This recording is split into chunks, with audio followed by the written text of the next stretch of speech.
فيها طرف هو اللي متحكم ان هو ينسحب ويقفل الحوار وقت ما هو عايز، وطرف دايما بيفكر انا عملت ايه لكل ده بتقول ان هي شدت هي وخطيبها مع بعض واتخانقوا سوا للامانه يعني، بس فجاه اختفى.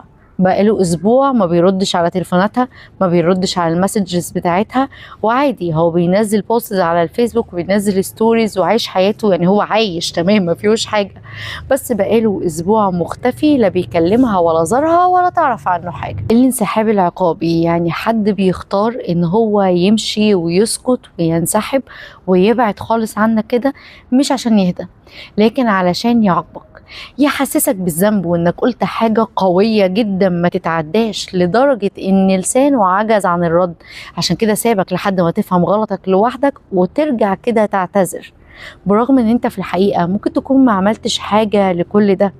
هو كل الفكرة ان هو بيعاقبك بتفكيرك، بيعاقبك انه يسيبك مسحول، دماغك متسوحة مش فاهم ايه حصل ومين ودى على فين، يحسسك ان انت عملت حاجة كبيرة اوي عشان خاطر يخليك انت اللي تقعد تعتذر وتتذلل وتحاول تحل الموقف. او لو هو قرر انه يجي يتكلم معاك تبوس ايدك وش وظهر وتحمد ربنا انه رجع، فتعدي المشكلة اللي حصلت وتحرم ان انت تعمل مشكلة تاني.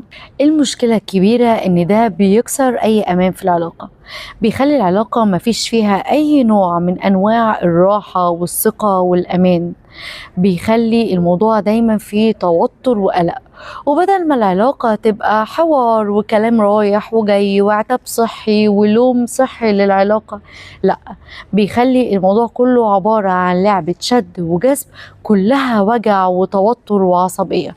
فيها طرف هو اللي متحكم ان هو ينسحب ويقفل الحوار وقت ما هو عايز، وطرف دايما بيفكر انا عملت ايه لكل ده، طب هو فعلا عنده حق ان انا غلطان بس انا شايف ان انا مش غلطان، فبيخليك دايما متوتر كده ومش فاهم الدنيا رايحة بيك على فين.